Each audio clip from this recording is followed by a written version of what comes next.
Uh-huh. I see. What's going on, guys? Gomes here. Back again on another MLB The Show 20 Diamond Dynasty video. Good lord, did we ever receive an absolute nuke? An absolute bombshell. Time to grind in 99, announcing the all-timers program cards. Featuring MVP Babe Ruth. Cy Young. Do they have all-timers? I'm not sure if they realize that isn't Cy Young. That is Tom Seaver. I don't think Cy Young would be coming in color, first of all. And I also can clearly see, I don't even have to squint. It says Tom Seaver.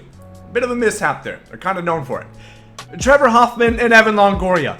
And then the Beach Ball Choice Pack, which is going to come in hot with Nolan, Ryan, Rogers, Hornsby, and future stars Luis Robert. Available today around noon. This brand new program is dropping within like 2 hours or so. I wanted to alert you guys because there is some pretty big implications, being that we have a stub sale going on and the market is going to get absolutely fucked.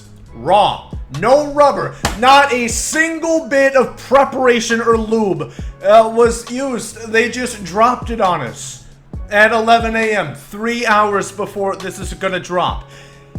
Good lord. We have two free 99s.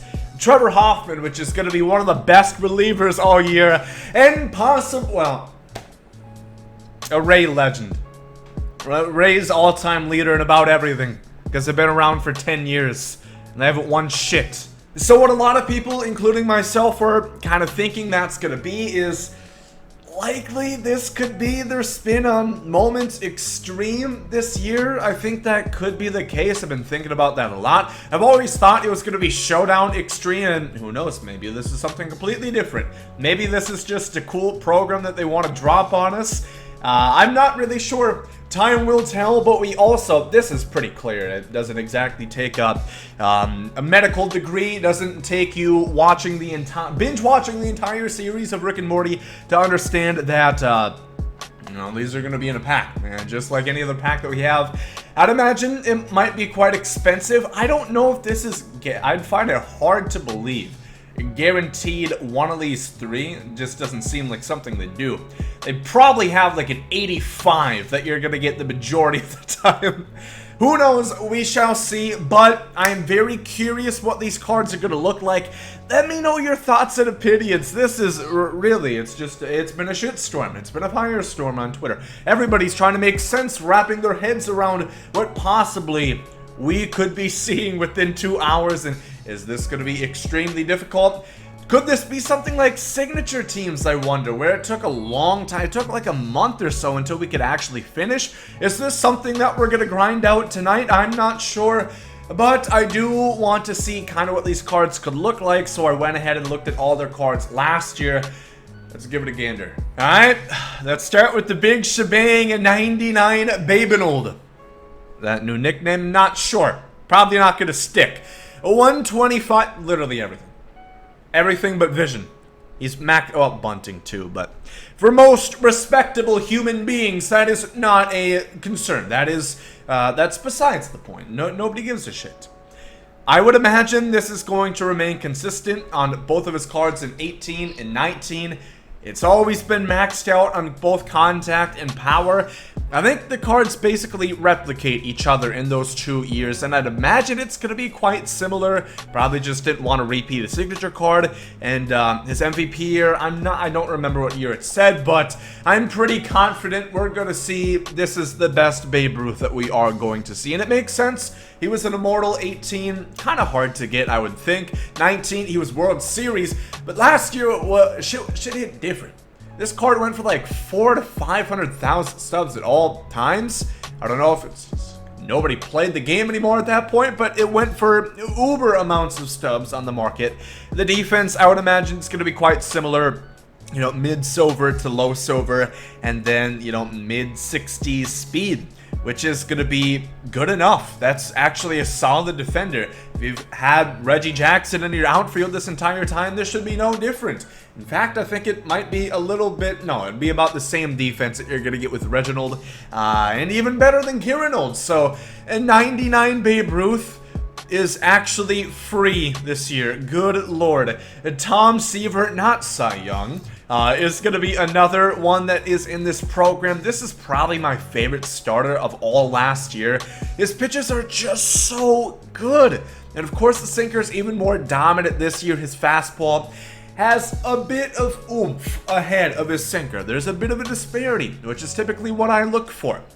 Comes in about 97, the sinker only about 93. The 12-6 is very, very slow. The changeup is, I wish it was about 80. I think it's a bit too close to the 12-6 a little bit, but that is also an award series card, so it's likely going to be a bit different. The per-9s are great, of course, more or less maxed out stamina, 98 hit 9, 104 K9, 88 walk 9. That might not seem like the craziest per-9s, but trust me, they do the damn thing.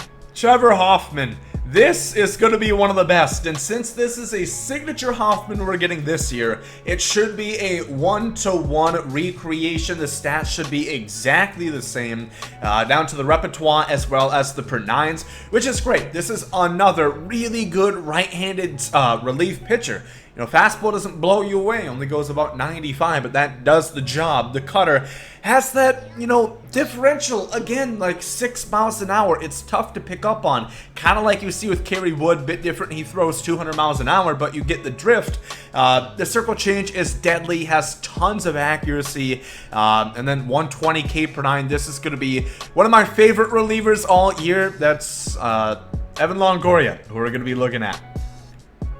Good God. Evan Longoria, this is probably going to be the weak point. Even as a Rays fan, I shall admit, the defense, it's a Gold Glove card. I think it's, you know, obviously going to be above 90. If the defense is exactly the same, it's going to be fine. It's going to be, you know, really fucking good defensive card. Not really much else to say. The offense is the only question. Last year, this card came a bit late. You know, at that point, I don't remember who I was wrong. I think I was still using Donaldson at this point. I was rocking him over at the hot corner. Who knows? Well, we're going to see. It's still a 96 overall for Evan Longoria. I think it might be a 95, actually. So, if it has at least 90s on contact and power, give him still good vision, I think it'll be a cool card. It's not going to be, you know, it'll be a fan favorite for me. I don't think everybody is going to be scratching at the neck, flipping over the table. I need it. I need it. I don't think that's going to be the case, but who knows? Let me know. 5 Rays fans in the comments. Nolan Ryan, I'll be honest, they could drop an 85 Scott Pasednik. I'd be more excited than this card. I just couldn't give a shit less. I really, really hated this card with a burning passion. I got hemorrhoids every time I attempted to pitch with him. He just could not hit the broadside of a barn. 53 walk per 9. Good God. I swear. Hire this man to do your gender reveal. You know, have a pinata up there. He's going to hit the house. He's going to break a window. He's going to pay you for having to come and do that. He's so fucking inaccurate. That being said, he has great per-9s, and he throws really, really hard. I don't think the sinker's going to be enough to save him. We'll see. Some people really like this card. I didn't personally. I know I made him sound like literally the worst. He sounded like James Shields, but that's not the case. And then Rogers Hornsby. This, I think, is what a lot of people are going to be excited about for sure. I know a lot of people really liked this card last year because a second, third, short, middle infielder that has 100 power is pretty rare, on top of max contact and vision, 80 plus speed, good enough defense to where he's going to have silver no matter where you put him. The Hornsby, I think, is also an award series card, so the Nolan Ryan was a signature, so that should be a 1-to-1 copy, by the way, so don't even dream about that accuracy getting any better, but the Hornsby should be a bit different. We're going to have to wait and see. And then, of course, we got the Luis Robert, of course, the future star. I'm not really sure what we're going to see. Typically, you can just look at the prospect card and, you know, kind of boost everything from there. And if that's the case, good lord, he's going to have at least diamond defense, if not platinum. He's going to have 99 speed and, man, the way he's been hitting, I don't know if that's going to take into account or anything, but if you give him like 110 contact and power against lefties, 80-85 vision, and like mid-90s to 100 flat on his righties, Jesus Christ, man. It'd be really like Eric Davis, except better, I think. So that's kind of what we can expect with Luis Robert. He's going to be in the packs. He's not a free card. I'm really curious what we're going to see. I want to get this video up. Let me know your opinions. Let me know your thoughts. Let me know everything that's going through that big galaxy brain of yours right now. Thinking how we could get these cards, because I'm really interested. I didn't expect this shit to happen. And so much for my Friday night, I guess. Looks like I'm gonna be inside grinding. So yeah, that's about gonna do it. Leave a like if you guys did enjoy this one. News update video is gonna be when the update goes live around 2 Central, 3 Eastern. So I'll catch you then. There, guys, I'm out. Yeet.